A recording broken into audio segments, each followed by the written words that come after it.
Yeah, welcome back to some more Yu-Gi-Oh! Duel Monsters anime. We're finally on Season 2. Starting off, well, let's see how Yugi's kind of like, let's go with puzzle. We'll get to that point, don't worry. Let's just get on to Season 2 now. Let's get on with it. By the way, we're not going to get the battle scene until November, just for everyone out there. Anyway, Yugi and the Pharaoh are talking to each other about how we should not let the Millennium Puzzle get into any evil hands. Funny story about how what's going to happen soon, as you should know. Yeah.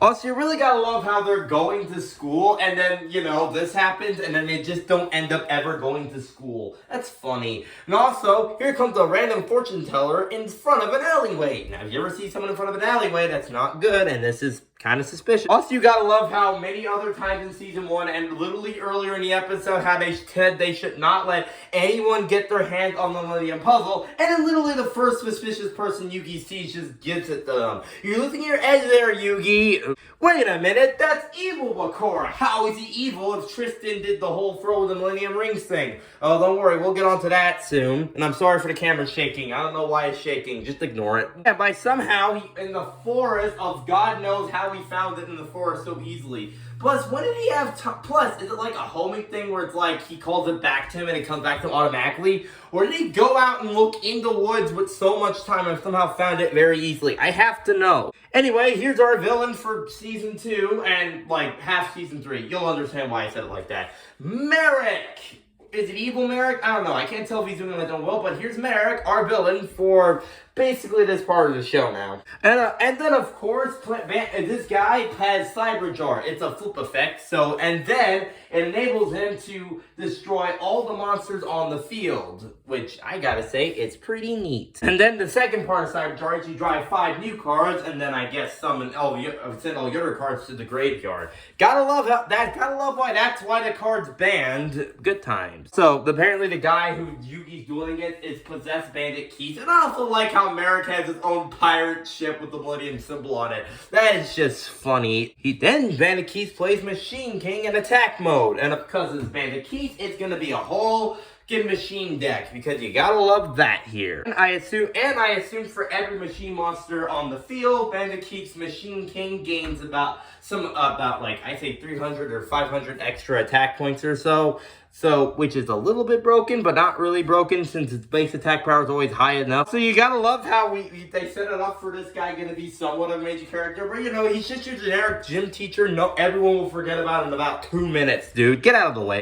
And then Taya has an excuse about her pet dying, which I don't think she has a pet, but hey, we don't know where the hell anyone lives or if they have parents. This is Yu-Gi-Oh, remember? And then Yugi manages to summon Gaia, the Fierce Knight, and his Curse of Dragons, and infuses them to create Gaia the Dragon Champion, which for its fusion card is just putting Gaia, without the horse, on top of Curse of Dragons. Very good design, I know. Yeah. Here's the Equip Magic card, which, actually, that's not how it works. You cannot equip it to all machine monsters. You can only equip it to one monster, and you can't play it during someone else's turn. That's not how the card works. An equip spell that you can't use during someone's turn. Come on, man. You also gotta love, even though it's Possessed Bandit Keith, he's still cheating and putting cards on top of the deck to win even easier. Come on, man. You gotta love how even every card threat is like, this is a very rare card. Even though you can probably pull a lot of these cards very easily from packs with not that much effort, though. And then Bandit Keith plays Stop Defense, which, of course, with Yugi's face-down monster, forces it into face-up attack position. Gotta love that card. Of course, Yugi has his Dark Magician on the field and tries to use magical hats, but then Keith uses his magic jammer counter trap to negate it by discarding one card, and then you can negate any spell card on the field, enabling Yugi's strategy at first to not work out so well now. Of course, Yugi tries to use Mirror Force, but then Bandit Keith plays another counter trap, Solemn Judgment, paying half your life points. You can negate the effect of a trap card on the field. Boy, this is starting to become a lot negating and special summoning kind of duel, and it's getting pretty crazy. Oh yeah, Bakura managed to find a way to where Yugi is, because the Millennium Ring can home it on other items. You know how convenient that is. Then Bandit Keith activates his trap Tribute to the Doom, which he can target one monster on the field and immediately send it to the graveyard, which is pretty neat. Then he activates the Flying Arrow card, which for any spell card activated at Yugi, he can send right back at Bandit Keith with one of his own monsters. Can it do that? I'm not sure. I don't know if this is a quick play spell because I've never seen the card actually. And then Possessed Bandit Keats breaks the puzzle into multiple pieces, shattering it. So yeah. Yeah, who knows? Maybe this time will be easier. Conveniently, that already some of the pieces already assembled together. So yeah, that's a little bit of foreshadowing very quickly. So yeah, here Evil Bakura puts a small part of his soul into this piece of the Millennium Puzzle. Now, we'll go over this plot point later in Season 3 and Season 5 when we get to it, but for now, just keep that in mind, by the way. And of course, the Evil Spirit Ring has to go on for like the 5th time about how he's gonna take all the items and all that. I think we get the point by now.